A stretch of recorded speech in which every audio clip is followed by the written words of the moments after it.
Here, welcome back, guys. First off, you already know, like, subscribe, whatever. So we haven't really had a nice day out in a while. It's been really ugly, but today it is nice. I think it's 74 degrees out, so I decided to come outside and do the side skirts on the C6. That's what it is. So let me show you. So you can see over here, well, not really a good view. Get up and actually show you. So I already put one on, as you can see. I'm gonna show you how to do the other ones with the muff flaps too. Fitment is okay. I mean, it looks pretty good. It's not bad, but could be a little bit better. I'm not complaining. Whoa, what the heck is that? All right. Anyway, so shall we get started? First thing you want to do, obviously, jack up the car as I already did. Remove the back wheel because you're gonna need space for that, and put the car in jack stands. I did get C7Z wheels. They're pretty fire. I'm not complaining. But yeah, after you do that, you actually want to get underneath the car. That's what you want to do. So what I like to do is I'll get the side skirt. There's two bolts underneath that you need to remove. Put those two bolts on, and then use tape. I'll just show you. So let me just get underneath real quick. All right. So if you actually look, right on the front, there's this bolt over here, and then this one over here. So you need to remove those two, and after you remove those two, you can actually put the skirt on there as mounting points, and then you do the rest. The skirt brought self-tapping screws. I was going to use rivets. The only problem is I don't know how it's going to fit or anything like that. I use self-tapping screws on the other side just in case I do need to take them out or change them. So whatever, that's besides the point. Let me just get started on how to put the skirt on and everything. So we'll be right back.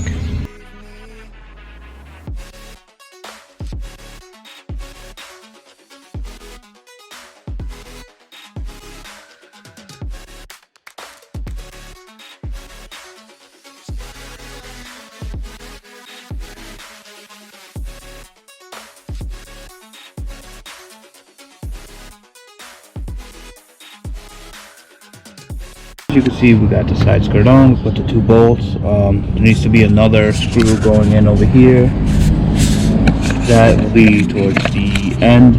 Now what you want to do is get painter's tape. Couldn't remember anyway. You want to get some painter's tape, put it all around here, all along here, holding it up. I'll just show you.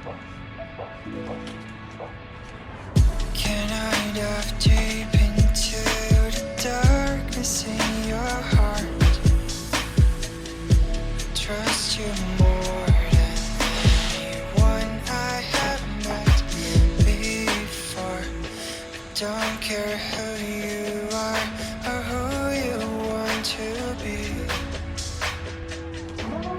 I'll be here until the day that you leave me.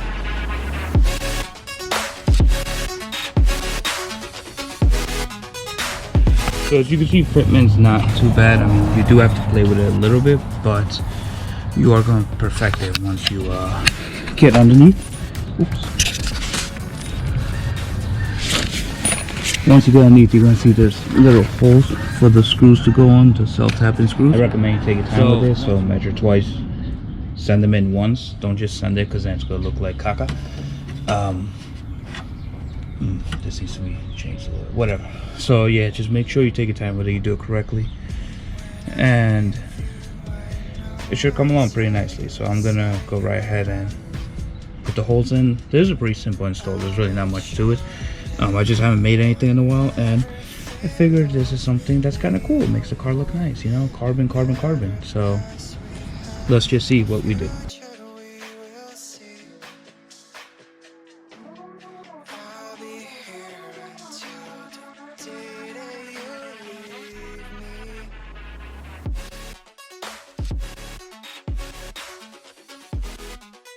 We got the carbon piece here, all the muff flaps. You can see it has 1, 2, 3, 5 screws, holes. I don't use all 5, I only use 4, but the idea is you're supposed to remove this, and then this holds it up there, and then you screw self-tapping screws over here and then on top, and then the two on the bottom I'm going to use some ghetto looking bolts and nuts and bolts. But let me just put you guys on standby here real quick while I do this.